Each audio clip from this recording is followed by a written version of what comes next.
Bom dia, pessoal. Hoje a nossa aula número 2 começa aí ao som do Rapa, súplica cearense, que tem muito a ver com a aula de hoje, né? Que é a nossa aula 2. O nome da nossa aula é Do Outro Lado Residem os Outros, Questões Agrárias e Sociais no Brasil. Nessa aula, nós vamos contar uma história para vocês de um episódio muito triste que aconteceu no Brasil há muito tempo atrás, né? Só que os reflexos, as motivações, os resultados até hoje a gente pode sentir, né? A gente pode ver e fazer uma relação com o que acontece nos dias atuais. Vamos lá. A história que eu vou contar para vocês é a história da Guerra de Canudos, né? E vamos falar primeiro do contexto de que essa guerra aconteceu. Qual que era o contexto nacional na época? Vamos lá. O ano era 1877, 1880, 90, foi esse período. Nesse período, entre 877 e 879, o Brasil passou por o Nordeste, né? O sertão nordestino passou por uma grande seca, uma grande seca. E essa seca, só no Ceará, matou aproximadamente 100 mil pessoas, né? E a gente sabe que no Nordeste, ali no sertão nordestino, nesses períodos de seca, principalmente antigamente, há 100 anos atrás, as pessoas circulavam muito. Ah, tá muito seco aqui, vamos procurar um lugar que esteja mais propício à plantação, para viver, né? Para se sustentar. Então as pessoas circulavam muito. E nesse contexto de sofrimento surgiu uma figura, Antônio Maciel, esse é o nome dele, que futuramente seria chamado de Antônio Conselheiro. Por quê? Porque ele era um cara que dava conselhos, que aconselhava as pessoas, dava. As pessoas gostavam dele, seguiam ele, gostavam das ideias que ele tinha. Quem era Antônio Conselheiro? Antônio Conselheiro, digamos hoje, nos dias atuais, seria um loser, né? O cara tentou ser professor, não deu certo, tentou ser vendedor, não deu certo, tentou ser padre, tava dando tudo errado na vida dele. Ele saiu andando pelo Nordeste também, acompanhando essas pessoas, e as pessoas seguindo ele. Começou a seguir ele, começou a juntar cada vez mais seguidores, por conta dos conselhos que ele dava. Ele era muito religioso, então ele andava pelo interior do Nordeste assim, pintando igreja, caiano, né? Como a gente fala hoje em dia, passando cal, pintando as igrejas, reformando cemitério, cuidando ali do que dava para ele, né? E levando essas pessoas. Até que, um belo momento, ele chegou no local, uma fazenda abandonada que chamava Monte Belo, e falou: vamos fincar nossa comunidade aqui, porque esse povo andando com ele já tinha formado uma comunidade.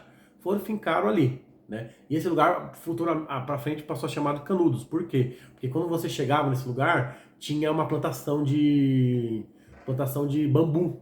Então parecia Canudos. Então ficou conhecido popularmente como Canudos, né? Ok. E que contexto político estava esse momento, né? O Brasil tinha acabado de se tornar república, tinha caído a monarquia.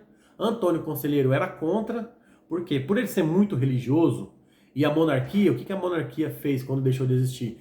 Quando virou república? A primeira coisa foi romper a igreja com o Estado. O Estado era uma coisa, a igreja é outra. E Antônio Conselheiro era contra. Como ele era muito religioso, ele era contra o casamento civil, ele era a favor do casamento na igreja, religioso, né? Ele era a favor de que a religião deveria ser a base da política, entendeu? Principalmente a religião dele, em particular a religião dele, né? Que era o cristianismo. Aí ele fundou esse povoado aí na fazenda abandonada e chamou de Canudos. E esse local começou a prosperar muito. Por quê? Porque ele implantou um sistema igualitário. Todos plantavam para todos consumir, era dividido toda a produção. Eles começaram a criar a cabra, usavam leite para fazer queijo, para tomar o leite, usavam couro, usavam o pelo para fazer tecido. Então, acontecia que eles acabaram se tornando autossustentáveis ali no Nordeste, né? Enquanto naquela região, a maior cidade da região, que era Juazeiro, tinha 3 mil pessoas, eles já tinham 8 mil pessoas. E esse número de pessoas só foi crescendo. Por quê? Porque a notícia se espalhou pelo sertão nordestino. Outros arraiais foram ouvindo, Canudos lá, o que a gente planta, é tudo. Essas ideias de igualitarismo foi se espalhando pelo Nordeste. Então as pessoas estavam lá em fazenda, sendo exploradas, ganhando pouco, ganhando só para comer mesmo, começaram a migrar para lá. Chegou uma hora que Canudos tinha 20 mil habitantes. 20 mil, sendo que Salvador, que era a maior cidade da região, que era a capital do estado da Bahia, né? Tinha 20 mil habitantes também, né? E Canudos se tornou a maior cidade no interior nessa época. E autossustentável, né? E começou a chegar em Canudos as notificações, chegou essa notícia de Canudos lá no Rio de Janeiro, que era a capital, começou a chegar notificações para pagar imposto, porque agora era uma república, então teria que pagar imposto. E Antônio Conselheiro, ó, rasgava todos, ele não queria, ele não estava de acordo. E essa notícia foi chegando no governo da Bahia, porque eu não sei se eu falei, mas Monte Belo fica no norte da Bahia, ali bem no sertão nordestino mesmo, próximo de Alagoas. Foi bem ali que eles se fixaram para formar essa cidade, né? E essa notícia chegou, começou a incomodar. Começou a incomodar quem? Primeiro, o presidente atual, porque ele queria cobrar impostos, as grandes oligarquias, que eram o que mandavam na política nacional, como você lembra, a Primeira República, ela foi dominada pelas oligarquias, então começou a incomodar, por quê? Porque perdiam a mão de obra. Como assim? Como assim? Sistema igualitário. Sendo que o meu sistema aqui já estava funcionando, os coronéis já tinham o sistema deles funcionando ali, e para eles estava muito bem, obrigado. Né? Essa ideia de libertação aí do povo e morar numa comunidade igualitária para os coronéis não estava dando certo, então começou a incomodar todo mundo. Aí o que aconteceu? Ó, em 1895, o conselheiro comprou um lote de madeiras em Juazeiro. Né? Esse foi o estopim de como começou a queda de Canudos. Demorou, mas aconteceu. O governo federal conseguiu. Ele comprou um lote de madeira de Juazeiro e simplesmente não entregaram. Não entregaram essa madeira para o conselheiro. Então o que ele fez? Vamos buscar essa madeira. Nós compramos, nós pagamos, então nós queremos a nossa madeira. Ele pegou e foi lá em Juazeiro buscar a madeira dele. Né? Chegando lá, os vendedores não gostaram dessa cobrança. Como assim? Os caras compram e querem receber? Não, esses fanáticos não vão ter nada aqui não. Aí no que Antônio Conselheiro foi lá com uma tropa dele para buscar essa madeira, teve batalha. Só que, né, os caras foram querendo a madeira deles. Chegou lá, a batalha foi um massacre pros policiais de Juazeiro. Foram mais de 100 mortos e apenas 10 mortos da parte do Antônio Conselheiro. E conseguiram levar a madeira dele. E isso já foi um cutucão no governo. Falou, opa, peraí, esses caras estão ficando muito fortes. Né? Aí o governo da Bahia fez o que? Não, vamos mandar uma outra expedição lá, vamos acabar com esse povoado aí, porque não tá certo. Eles estão achando o quê? Que eles vão comprar e querer receber, não vão pagar impostos, eles são o quê? Um Brasil dentro de outro Brasil? Não estavam de acordo, né? Aí em 1896, o tenente Febrônio, mandado pelo governador da Bahia, foi numa expedição lá em Canudos de novo, para tentar, a ideia era matar todo mundo, né? Só que mandou 580 pessoas, 580 soldados para Canudos, que já tinha, nessa altura do campeonato, 25 mil pessoas.